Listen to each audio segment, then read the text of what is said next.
Hi classmates! So today, we are going to discuss how to simplify our radicals, but our focus is when our radicals is not a perfect square. But before that, don't forget to click the subscribe and hit the bell button for you to be updated on our lessons in mathematics. So let's get started!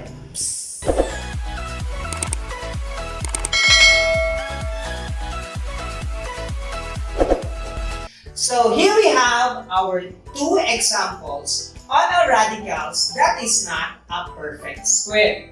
We have the square root of 8 and the cube root of 32.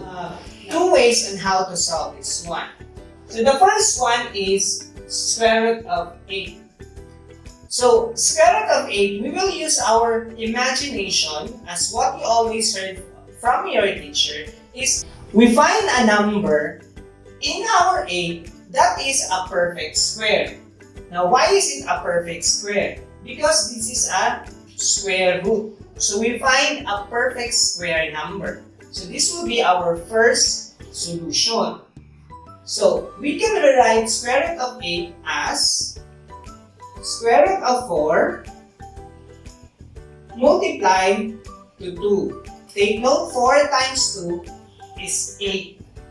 Now, since square root of 4 is a perfect square, we can extract the root of our 4. Then square root of 4 is 2. And what will remain is your 2 here.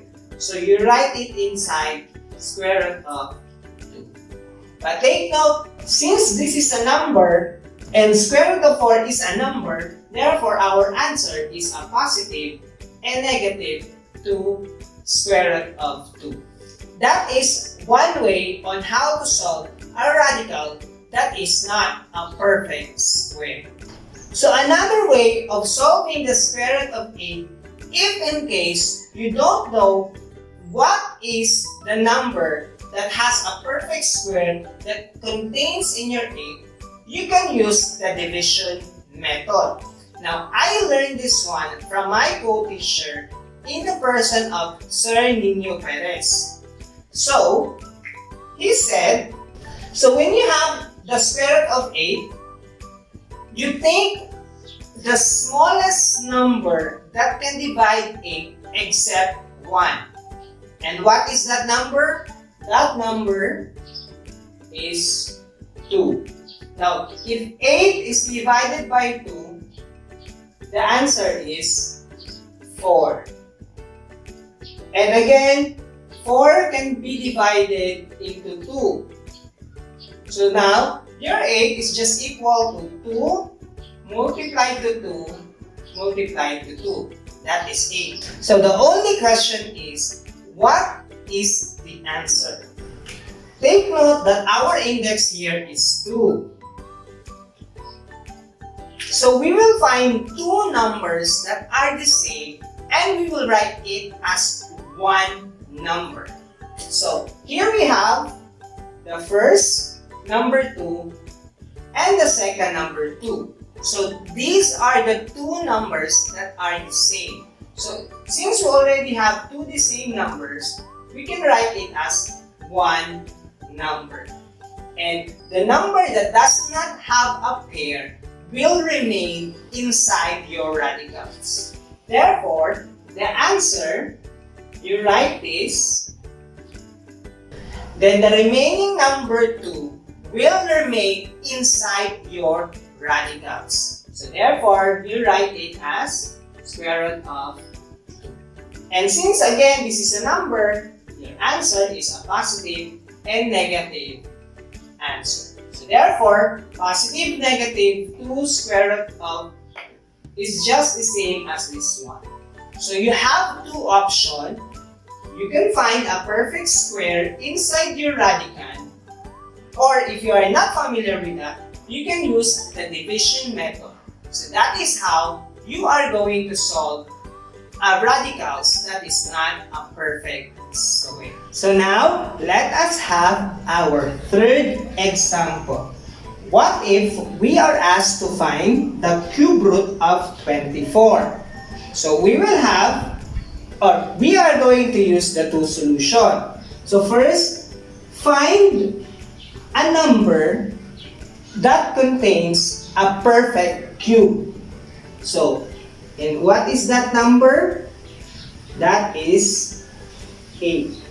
Now, when 8 is multiplied to 3, the answer is 24.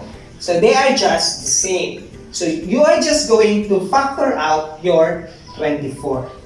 And you are going now to solve. So since 8 is a perfect square, therefore your answer is 2.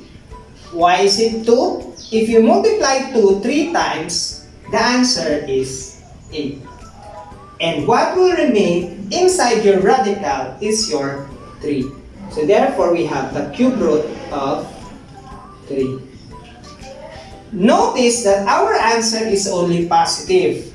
Now, as I explained before, when we have an odd index, our answer is only 1. When we have an even index, our answer contains a positive and a negative answer. So that is the difference between our first example and our second example.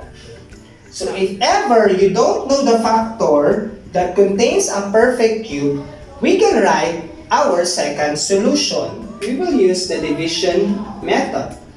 So think of a number that can divide 24, the smallest one. So you start with the smallest number.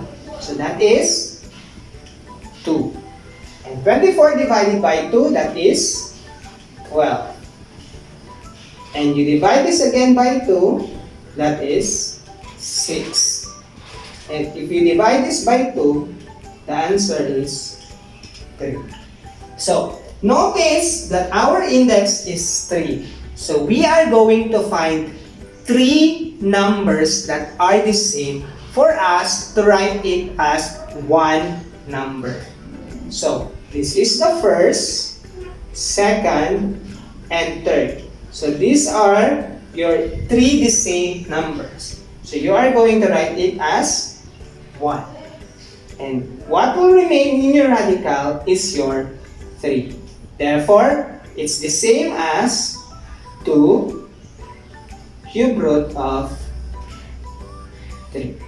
So regardless what method you are using, as long as you are comfortable, you are going to simplify your radicals when it is not a perfect square. Thank you for watching this video. Don't forget to click the subscribe and hit the bell button for you to be updated on our next video.